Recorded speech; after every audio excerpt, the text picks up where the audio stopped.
Film की शुरुआत थेडस Ross के प्रेसिडेंट बनने से होती है, जो पहले अमेरिका के जनरल थे। इस सब के 5 महीने बाद हमें अपने मेन कैरेक्टर कैप्टन अमेरिका से मिलवाया जाता है, जिसका असल नाम है सैम विल्सन। इस टाइम वो एक मिशन पर था, जिसके लिए वो यूएसए की मिलिट्री के साथ उन्हीं की एयरक्राफ्ट में मेक्सिको पहुंचता है। इस मिशन में उसके साथ उसका सबसे अच्छा साथी टॉरस भी है, जिसे हम फॉल्कन बना देख सकते हैं। मेक्सिको आने के बाद कैप्टन अमेरिका, टॉरस और बाकी सभी सोल्जर्स मिलकर टेररिस्ट से लड़ने लग जाते हैं, क्योंकि टेररिस्ट ने जापान का एक कंटेनर चुराया था, जिसमें कुछ बहुत ही खास चीज थी। जापान और यूएसए के अच्छे ताल्लुकात थे, इसीलिए यूएसए की मिलिट्री जापान की मदद कर रही थी इस कंटेनर को हासिल करने में। लड़ाई के दौरान हम देखते हैं कि लोगों को मारने के लिए सैम विल्सन बहुत ही अच्छे से अपने शील्ड के साथ अपने स्ट्रॉन्ग विंग्स का भी इस्तेमाल करता है और एक ही बारी में कई दुश्मनों को मार गिराता है। कभी वो उड़ते हुए सामने अपने दुश्मन पे वार करता है, तो कभी एक ही वक्त में 3-4 लोगों को एक साथ वार करके मार देता है। फॉल्कन भी अपने विंग्स की मदद से कैप्टन अमेरिका का साथ दे रहा था। सभी टेररिस्ट का खात्मा करने के बाद कैप्टन अमेरिका उनके बॉस के पास जाता है, जिसके पास वो कंटेनर था। कंटेनर लेने के बाद इससे पहले कि वो इस आदमी को मार देते, वो आदमी उनके चुंगल से बच निकला और ये लोग यूएस से वापस आ गए। इस बाद कैप्टन अमेरिका टॉरस से यानी फॉल्कन से बहुत ज्यादा खुश थे, क्योंकि इस लड़ाई में टॉरस ने बहुत हेल्प की थी। अब टॉरस से इम्प्रेस होकर कैप्टन अमेरिका उसे अपनी सबसे अच्छे दोस्त आइजिया ब्रैडली से मिलवाने के लिए लेकर जाते हैं। कैप्टन अमेरिका टॉरस को बताते हैं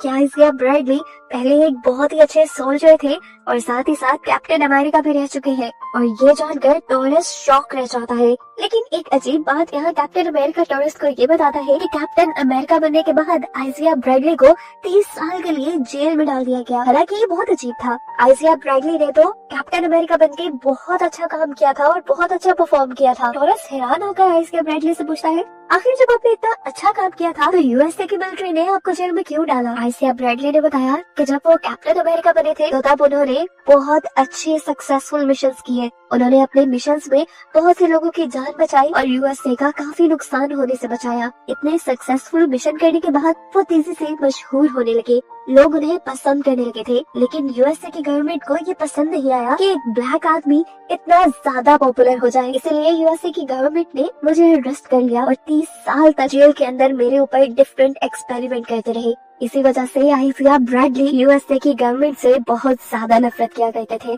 इनकी इन्हीं बातों की वजह से टॉरस के दिल में भी आइजिया ब्रैडली की इज्जत बहुत बढ़ जाती है और ये लोग अच्छे दोस्त भी बन जाते हैं। ये लोग अभी बातें ही कर रहे थे कि तभी सैम विल्सन को यानी अभी वाले कैप्टन अमेरिका को एक कॉल आती है, जिसमें उन्हें पता चला कि आपके न्यू प्रेसिडेंट ने यानी थेडस रॉस ने व्हाइट हाउस के अंदर एक मीटिंग रखी है। ये मीटिंग एक पार्टी के अंदर है, जिसमें बहुत ही बड़े बड़े लोग आएंगे और इसी के अंदर कैप्टन अमेरिका को यानी सैम विल्सन को भी इनवाइट किया गया है। अगले सीन में दिखाया जाता है कि सैम विल्सन तैयार होकर आइजिया ब्रैडली और टॉरस के साथ व्हाइट हाउस पहुंचा है, जहां पर बहुत सारी कंट्रीज के प्रेसिडेंट भी आए हुए हैं। पार्टी में थेडस रॉस सैम विल्सन को देखते ही उसकी तारीफ करने लग जाते हैं कि उसने मेक्सिको में बहुत अच्छा मिशन किया था। थेडस रॉस उससे इम्प्रेस थे। वो जापान की खोई हुई चीज को भी वापस हासिल कर लाया था। फिर अब सभी के सभी लोग मीटिंग रूम के अंदर इकट्ठा हो जाते हैं।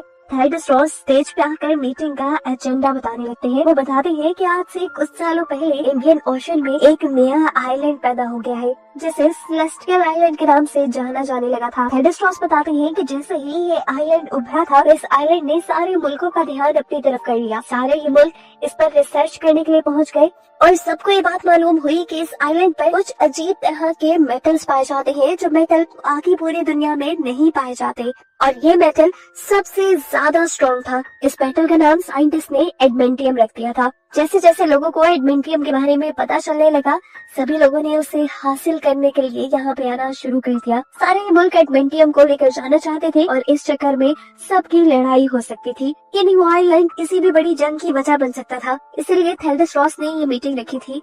उसने फैसला किया था कि वो लोग सेलेस्टियल आइलैंड की एडमेंटियम मेटल को बराबर बराबर बांट लेंगे, यानी वो मेटल बराबर हर मुल्क में जाएगी, जिससे किसी भी मुल्क के दरमियान जंग नहीं होगी। थेडस रॉस के साथ सभी मुल्कों के प्रेसिडेंट इस बात पर एग्री हो जाते हैं और ये सब लोग मिलकर नया कॉन्ट्रैक्ट करने का फैसला करते हैं। थेडस रॉस यहाँ ये भी बताते हैं कि जापान ने सबसे ज्यादा एडमेंटियम पे रिसर्च की थी और एडमेंटियम की प्योर फॉर्म को हासिल भी कर लिया था, लेकिन फिर टेररिस्ट के ग्रुप ने जापान के वो रिसर्च चुरा ली जिसे थे कैप्टन अमेरिका बचा कर लेके आया। यानी मूवी के स्टार्ट में जिस मिशन पर कैप्टन अमेरिका गया था वो मिशन एडमेंटियम मेटल को ही बचाने का था, जिसके लिए थैडोस रॉस सबके सामने कैप्टन अमेरिका और टॉरस का शुक्रिया अदा करते हैं। इसी मीटिंग के दौरान अचानक से एक बहुत ही अजीब चीज होती है। वहाँ पर जोर से साउंड्स बजने लग जाते हैं और इन साउंड्स के बजते ही आइजिया ब्रैडली जो कि सैम विल्सन के साथ यहाँ आया था वो खड़ा हो जाता है। अपने पास वाले गार्ड से जबरदस्ती उसकी गन छीनते हुए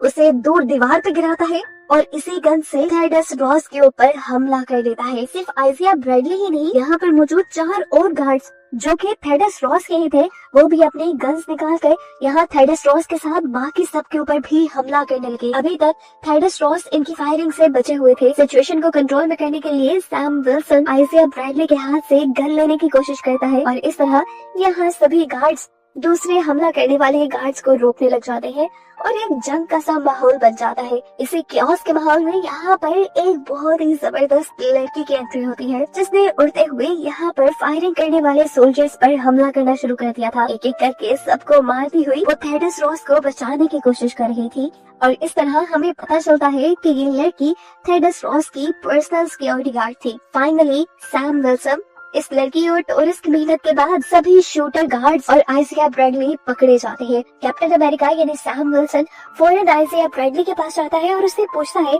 कि आखिर तुमने ये सब क्यों किया। मैं जानता हूँ तुम कभी भी थैडोस रॉस को नुकसान नहीं पहुँचा सकते, आखिर हुआ क्या था तुम्हें।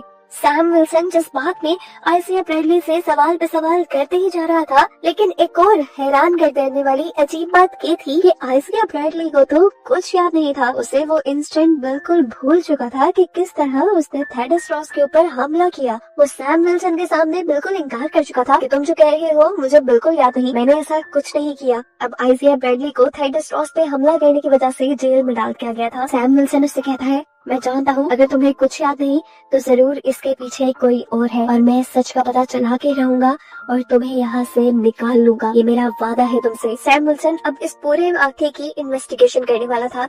वो फौरन टॉरस के पास गया और वहाँ जाकर उसने व्हाइट हाउस की सीसीटीवी फुटेज निकाल ली।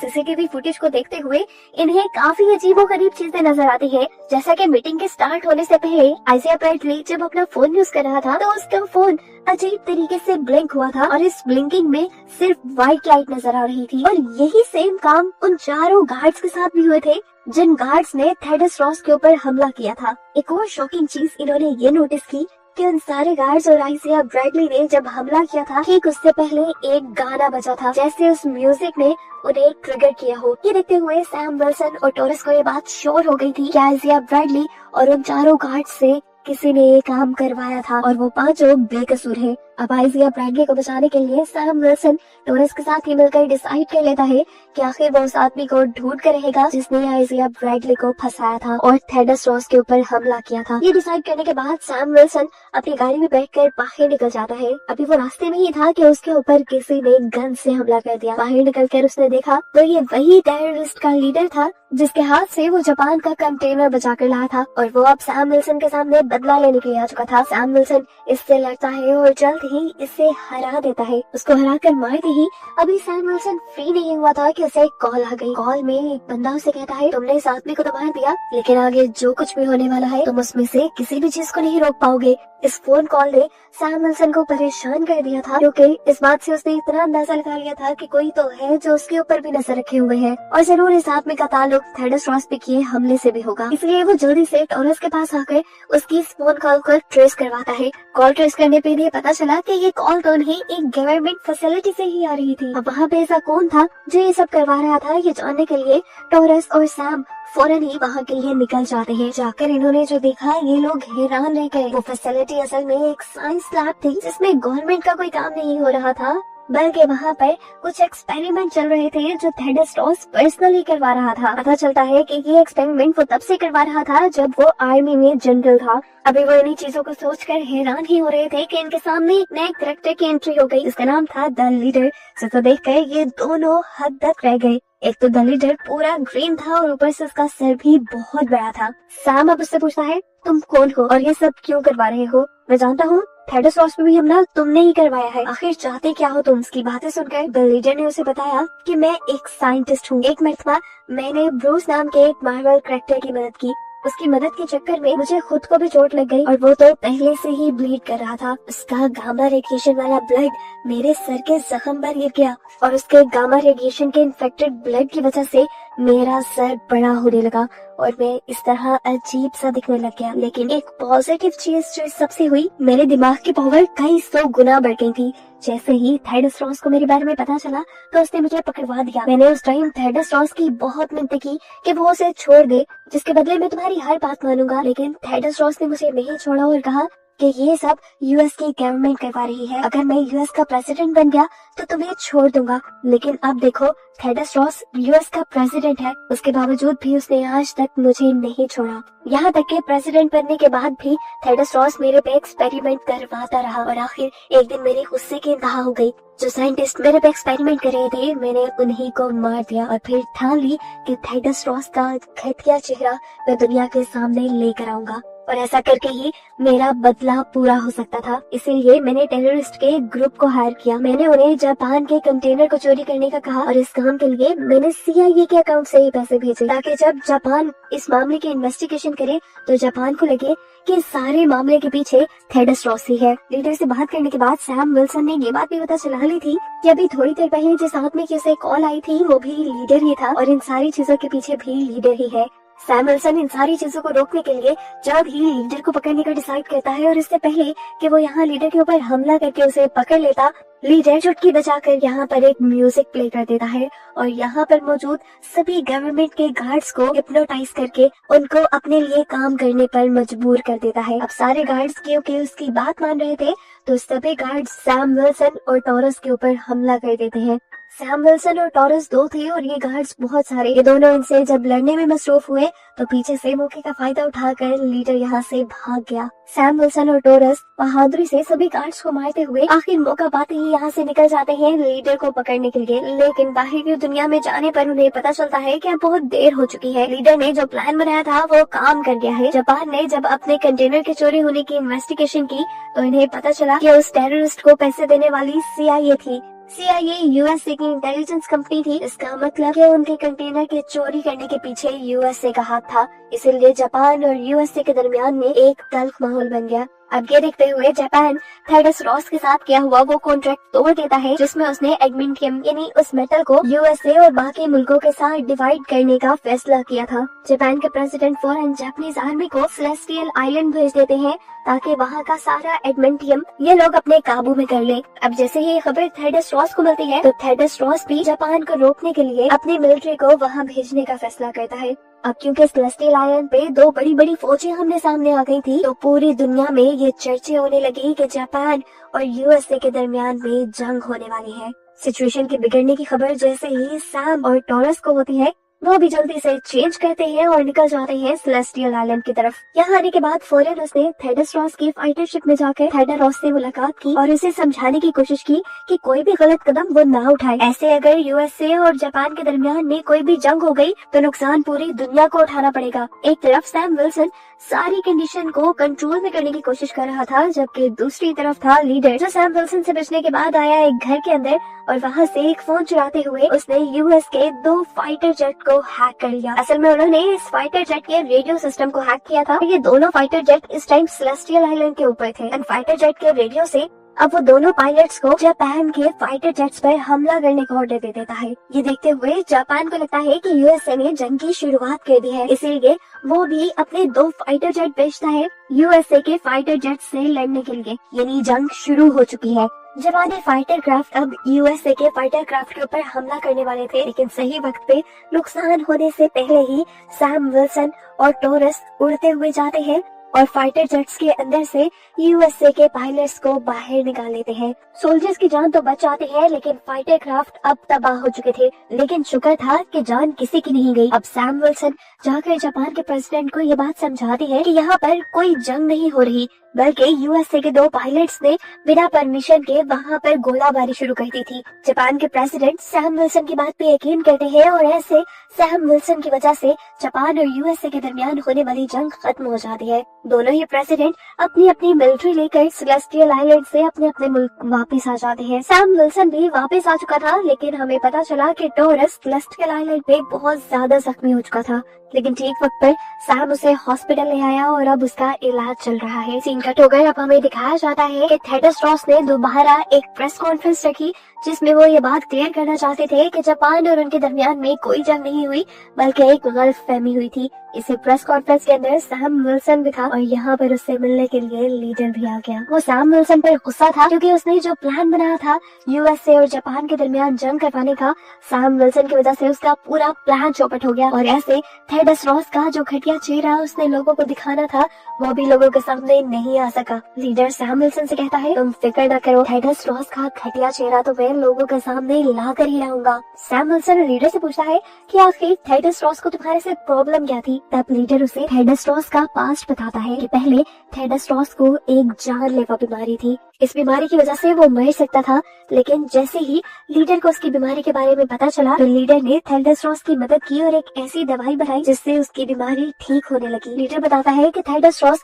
वो दवाई रोज खाता है और उस दवाई के अंदर असल में गामा रेडिएशंस है। लीडर बताता है कि रोज वो गोली लेने की वजह से थेडस रॉस की बॉडी में अब बहुत सारी गामा रेडिएशंस जमा हो चुकी है और अब इन गामा रेडिएशंस का रिजल्ट क्या होगा कुछ ही सेकंड में दिखाया जाता है। प्रेस कॉन्फ्रेंस के दौरान थेडस रॉस की पूरी बॉडी अजीब तरह से हिलने लग जाती है। वो नीचे गिरता है और हम देखते हैं कि उसका पूरा जिस्म लाल पड़ने के साथ साथ बड़ा भी होता जा रहा है और कुछ ही देर में देखते ही देखते वो एक रेड हल्क में बदल जाता है। गामा रेडिएशन उसके अंदर बहुत ज्यादा एग्रेशन ले आती है, जिसकी वजह से वो यहाँ चीजों की तोड़ फोड़ में लग जाता है और सोल्जर्स उसे रोकते रह जाते हैं। अब सिचुएशन को कंट्रोल करने के लिए सैम विल्सन को सामने आना था, लेकिन वो यहाँ लीडर को भी नहीं छोड़ के जा सकता था।